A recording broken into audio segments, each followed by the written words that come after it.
रूत का ग्रंथ अध्याय 1। मोआब में एलीमेलेक। न्यायकर्ताओं के समय देश में अकाल पड़ा, इसलिए यूदा के बेदलेहम का एक व्यक्ति अपनी पत्नी और अपने दोनों पुत्रों के साथ मोआब के मैदान में बसने आया। उस व्यक्ति का नाम एलीमेलेक था। उसकी पत्नी का नाम नयोमी और उसके दोनों पुत्रों के नाम महलोन और किलियन। वे यूदा के बेदलेहम के इफ्राती थे। वे मोआब देश जाकर वहां रहने लगे। नोमी का पति एलीमेलेक मर गया और वह अपने दोनों पुत्रों के साथ रह गई। उन्होंने मोआबी स्त्रियों के साथ विवाह किया। एक ओपी कहलाती थी और दूसरी रूत। उन्होंने 10 वर्ष तक वहां निवास किया।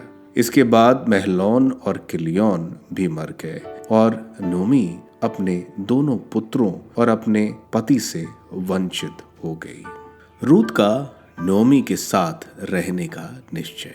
तब उसने अपनी बहुओं के साथ मोआब के मैदान से चल देने का निश्चय किया, क्योंकि उसने सुना था कि प्रभु ने अपनी प्रजा की सुधि ली और उसे खाने के लिए रोटी दी थी। इसलिए वह अपनी दोनों बहुओं के साथ अपने निवास स्थान से यूदा देश के लिए रवाना हुई। नोमी ने अपने दोनों बहुओं से कहा, अब तुम दोनों अपनी अपनी माता के घर लौट जाओ। तुमने अपने मृत पति और मेरे साथ जैसा सद व्यवहार किया है, प्रभु भी तुम्हारे साथ वैसा ही करे। प्रभु ऐसा करे कि तुम दोनों को अपने अपने पति के घर शांति मिले। इसके बाद उसने उनका चुंबन किया। वे फूट फूट कर रोने लगी। दोनों ने उससे कहा, नहीं, हम आपके साथ आपकी जाति के लोगों के पास चलेंगी। परंतु नोमी ने उत्तर दिया, मेरी पुत्रियों, तुम वापस चली जाओ। तुम मेरे साथ क्यों चलना चाहती हो? क्या मैं और पुत्र उत्पन्न कर सकूंगी जो तुम्हारे पति बने? जाओ मेरी पुत्रियों, लौट जाओ, क्योंकि मैं इतनी बूढ़ी हो चुकी हूँ कि विवाह नहीं कर सकती। यदि मैं गर्भ धारण करने की आशा भी करूं और फिर चाहे आज रात को ही विवाह कर लूं और मेरे पुत्र भी पैदा हो जाएं, तब भी क्या तुम उनके बड़े होने तक बैठी रहोगी और विवाह नहीं करोगी? नहीं मेरी बेटियां, मैं तुम्हारे कारण बहुत दुखी हूँ। प्रभु के हाथ ने मुझे मारा है। दोनों बहुएं फिर फूट फूट कर रोने लगी। ओर्पा अपनी सास को गले लगाकर अपने लोगों के यहाँ लौट गई, किंतु रूत अपनी सास से लिपट गई। नोमी ने उससे कहा, देखो, तुम्हारी जेठानी अपने लोगों और अपने देवताओं के पास लौट गई है। तुम भी अपनी जेठानी की तरह लौट जाओ। किंतु रूत ने उत्तर दिया, इसके लिए अनुरोध न कीजिए कि मैं आपको छोड़ दूं और लौटकर आपसे दूर हो जाऊं। आप जहां जाएंगी वहां मैं भी जाऊंगी और आप जहां रहेंगी वहां मैं भी रहूंगी। आपकी जाति मेरी भी जाति होगी और आपका ईश्वर मेरा भी ईश्वर होगा। जहां आप मरेंगी वहां मैं भी मरूंगी और दफनाई जाऊंगी। यदि मृत्यु को छोड़कर कोई और बात मुझे आपसे अलग कर दे, तो ईश्वर मुझे कठोर से कठोर दंड दिलाए। जब नयोमी ने देखा कि उसका साथ चलने का दृढ़ निश्चय है, तो उसने इस विषय में उससे फिर कुछ नहीं कहा। बेदलेहम में नयोमी और रूत बेदलेहम पहुंचने तक दोनों साथ साथ आगे बढ़ती गईं। उनके बेदलेहम पहुंचने पर उनके कारण सारे नगर में हलचल मच गई। स्त्रियां कहने लगी, क्या यह नयोमी है? उसने उनसे कहा, मुझे नयोमी सुखी मत कहो, मुझे मारा दुखिया कहो, क्योंकि प्रभु ने मुझे बड़ा दुख दिया है। मैं यहाँ से भरी पूरी गई थी, किंतु सर्वशक्तिमान ने मुझे खाली हाथ लौटाया है। तुम मुझे नयोमी क्यों कहती हो?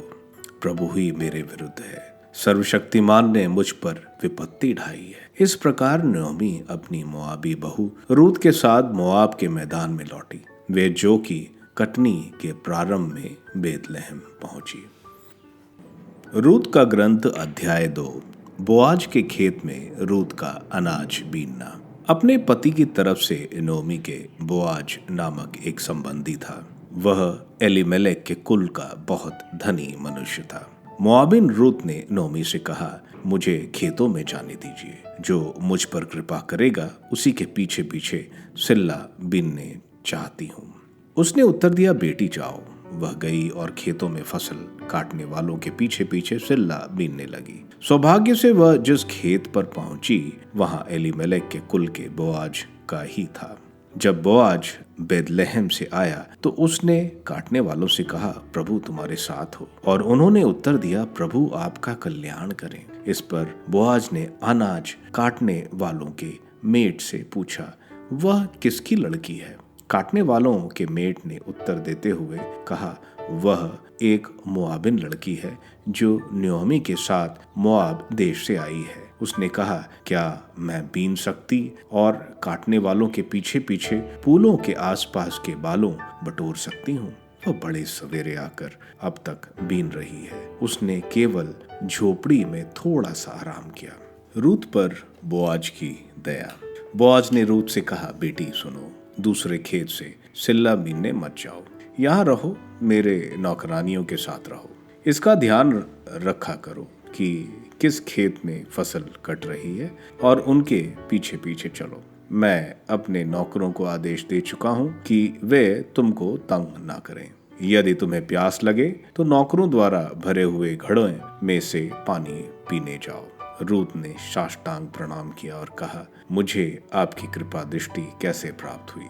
मैं तो परदेशनी हूँ और आप मेरी सुधि लेते हैं। बोआज ने उत्तर दिया, लोगों ने मुझे बताया कि तुमने अपने पति की मृत्यु के बाद अपनी सास के लिए क्या क्या किया है। तुम अपने माता पिता और अपनी जन्मभूमि को छोड़कर ऐसे लोगों के यहाँ चली आई हो जिन्हें तुम पहले नहीं जानती थी। तुमने जो किया प्रभु तुम्हें उसका बदला दे। प्रभु इज़राइल का ईश्वर, जिसकी छत्र छाया में तुम आ गई हो, तुम्हें पूरा पूरा प्रतिफल दे। उसने उत्तर दिया, महोदय आपकी बड़ी कृपा है। आपने मुझे बड़ा धीरज बंधाया है और अपनी दासी से दयापूर्ण बातें की, यद्यपि मैं आपकी दासी तक नहीं हूँ। भोजन करते समय बोआज ने उससे कहा, इधर आकर रोटी लो और उसे सिरके में डुबाकर खाओ। वह कटने वालों के साथ बैठ गई। तब उसने उसे कुछ भुना हुआ अनाज दिया। वह खाकर तृप्त हो गई और उसके पास कुछ बच भी गया। इसके बाद वह फिर सिल्ला बिनने के लिए उठी और बोआज ने अपने नौकरों को यह आदेश दिया, वह फूलों के बीच बीच में बिन सकती है, उसे मना नहीं करो। फूलों से भी कुछ डंडल गिरा देना जिससे वह उन्हें बीन सके, उसे मत डांटो। रूत शाम तक खेत में सिल्ला बीनती रही। तब उसने बिना हुआ जो फटका और लगभग आधा मन निकला, वह उसे लेकर नगर आई और उसने अपनी सास को अपना बिना हुआ अनाज दिखाया और भोजन कर तृप्त हो लेने के बाद जो बचा था वह भी लाकर उसको दिया। उसकी सास ने उससे पूछा, आज तुमने सिल्ला कहाँ से बीना? तुमने कहाँ काम किया? जिसने तुम्हारा भला किया है उसका भी भला हो। इस पर उसने अपनी सास को उसके विषय में बताया जिसके यहाँ उसने काम किया था। उसने कहा, जिसके यहाँ मैं आज काम किया उस पुरुष का नाम बोआज है। नयोमी ने अपनी बहू से कहा, उसे उस प्रभु का आशीर्वाद मिले जो जीवितों और मृतकों पर दया करता है। आगे नयोमी ने उससे कहा, वह आदमी हमारा संबंधी ही नहीं वरन उन लोगों में है जिनको हमारी भूमि के उद्धार का अधिकार है। तब मोआबिन रूत ने कहा, उसने मुझसे यह भी कहा है कि जब तक मेरी पूरी फसल न कट जाए तब तक तुम मेरे नौकरों के साथ ही रहो। नयोमी ने अपनी बहू रूत से कहा, ठीक है बेटी, तुम उसकी दासियों के साथ रहना, कहीं ऐसा ना हो कि दूसरे खेत में कोई तुम्हारे साथ दुर्व्यवहार कर बैठे। इसलिए वह जौ और गेहूं की कटनी के अंत तक बोआज के दासियों के साथ अनाज बीनती रही और अपनी सास के साथ रहती थी। रूत का ग्रंथ अध्याय 3। रूत का घर बसने की नयोमी की चेष्टा। एक दिन उसकी सास नयोमी ने उससे कहा, बेटी, मैं तुम्हारे लिए एक ऐसा घर क्यों ना बसा दूं जिससे तुम्हारा कल्याण हो जाए। देखो, बोअज जिसकी नौकरानियों के साथ तुम रह चुकी हो, हमारा संबंधी है। वह आज शाम को खलिहान में जौ की अवसावन करेगा, इसलिए स्नान कर सुगंधित इत्र लगा लो और अपने अच्छे से अच्छे वस्त्र पहनकर खलिहान चली जाओ। लेकिन जब तक वह खा पी ना ले तब तक यह ध्यान रखना कि वह तुम्हें पहचान ना पाए। फिर जब वह सोने के लिए लेटे तो वह स्थान अच्छी तरह देख लेना जहां वह लेट गया है। तब तुम उसके पास जाकर उसके पांव उधाड़कर वहीं लेट जाना। वह तुम्हें बताएगा कि तुम्हें क्या करना चाहिए। उसने उत्तर दिया, आप जैसा कहती हैं मैं ठीक वही करूंगी। तब वह खलियान गई और उसने ठीक वैसा ही किया जैसा उसकी सास ने उससे कहा था। जब खाने पीने के बाद बोआज प्रसन्नचित्त था तो अनाज के ढेर के पीछे सोने चला गया। तब रूत धीरे धीरे आई और उसके पांव की उधाड़ कर वहीं लेट गई। आधी रात को बोअज चौंक कर उठा। उसने मुड़कर अपने पांव के पास एक स्त्री को लेटे हुए देखा। उसने पूछा, तुम कौन हो? तब उसने उत्तर दिया, मैं आपकी दासी रूत हूँ। अपने वस्त्रों का छोर अपनी दासी पर फैला दीजिए, क्योंकि आप मेरे संबंधी हैं। आपको हमारी भूमि का उद्धार करने का अधिकार है। उसने कहा, बेटी, प्रभु तुम्हें आशीर्वाद दे। तुम धनी या निर्धन युवकों के पीछे नहीं दौड़ी और अब तुमने अपने प्रेम का अधिक स्पष्ट प्रमाण किया। बेटी, अब तुम नहीं डरो। तुम जो कुछ मांगोगी मैं वह सब तुम्हारे लिए करूंगा, क्योंकि नगर के सब लोग जानते हैं कि तुम एक साध्वी स्त्री हो। यह सच है कि तुम्हारा संबंधी होने के नाते मुझे तुम्हारी भूमि का उद्धार करने का अधिकार है, परंतु एक दूसरा व्यक्ति है जो मुझसे अधिक तुम्हारे निकट का संबंधी है। रात को यहीं रहो। यदि वह कल तुम्हारी भूमि का उद्धार करना चाहेगा तो ठीक है, उद्धार करे, किंतु यदि वह तुम्हारी भूमि का उद्धार करना नहीं चाहेगा तो जीवंत ईश्वर की शपथ, मैं तुम्हारी भूमि का उद्धार करूंगा। तुम प्रातःकाल तक यहीं पड़ी रहो। वह प्रातःकाल तक उसके पांव के पास ही पड़ी रही और उसी समय उठी जब कोई किसी को पहचान नहीं सकता था, क्योंकि बोअज ने सोचा कि किसी को यह बात ना लग पाए कि वह स्त्री खलियान में आई थी। बोअज ने कहा, अपनी ओढ़नी फैलाओ। ओढ़नी फैलाने पर उसने उसमें आधा मन जौ डाल दिया और उसे उठाकर उसके सिर पर रख दिया। इसके बाद वह नगर गई। जैसे ही वह अपनी सास के पास आई, उसने उससे पूछा, क्या हुआ बेटी? तब उसने उससे वह सब सुनाया जो उस व्यक्ति ने उसके साथ किया था और कहा, यह कहते हुए कि तुम्हें खाली हाथ अपने सास के पास नहीं जाना चाहिए, उसने मुझे आधा मन जौ दिया। सास ने कहा, बेटी, जब तक पता नहीं चले कि क्या होगा तुम चुप रहो। वह आदमी तब तक चैन नहीं लेगा जब तक वह आज यह मामला तय न कर दे। रूत का ग्रंथ अध्याय 4। बोअज को उद्धार का अधिकार। बोअज नगर के फाटक के पास जाकर वहां बैठ गया। उद्धार करने का वह अधिकारी संबंधी भी वहां पहुंचा, जिसके विषय में बोअज ने कहा, भाई आओ यहाँ बैठो।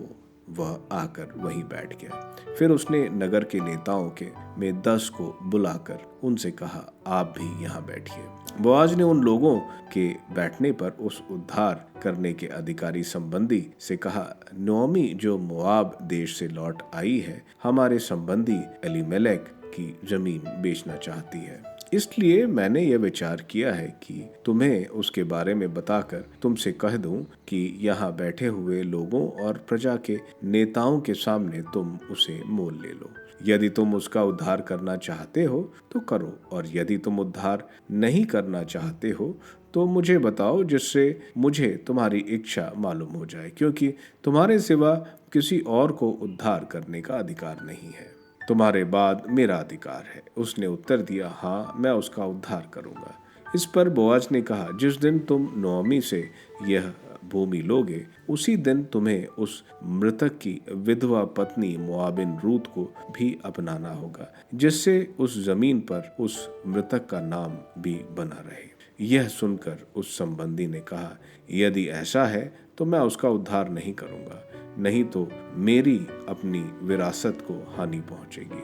तुम उद्धार करने का अधिकार ले लो, क्योंकि मैं उद्धार करने में असमर्थ हूँ। प्राचीन काल में इज़राइल में उद्धार और विनिमय को सुदृढ़ करने की यह प्रथा थी कि मनुष्य अपना जूता उतार कर दूसरे को दे देता था। इज़राइल में किसी भी बात को सुदृढ़ करने की यही प्रथा थी। इसलिए जब उस संबंधी ने बोआज से कहा कि उसे तुम ही खरीद लो, तो उसने अपना जूता उतार दिया। इस पर बोआज ने नेताओं और अन्य लोगों सब से कहा, आज आप इस बात के साक्षी हैं कि मैंने नोआमी के हाथों से एलीमेलेक, किलियन और महलौन का सारा भूभाग खरीद लिया है।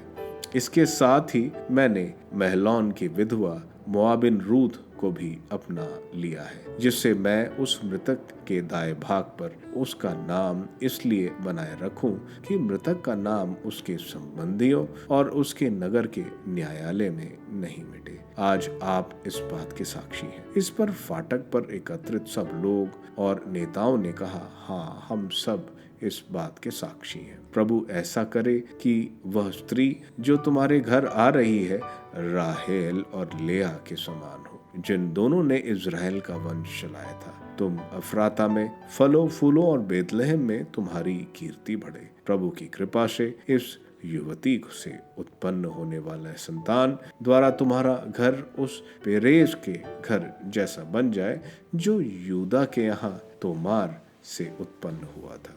बोआज का रूत से विवाह।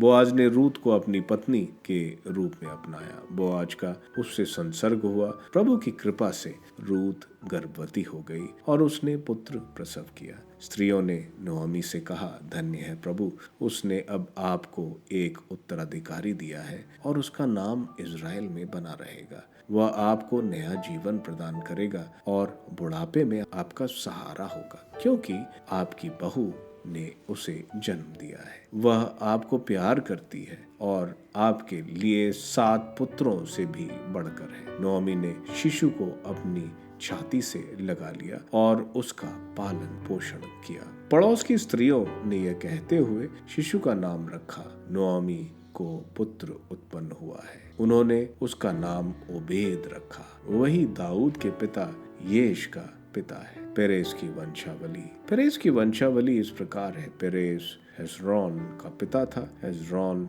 राम का, राम अमीनादाब का, अमीनादाब नहशोन का और नहशोन सलमोन का, सलमोन बोआज का पिता था, बोआज ओबाद का, ओबाद शियस का और शियस दाऊद का।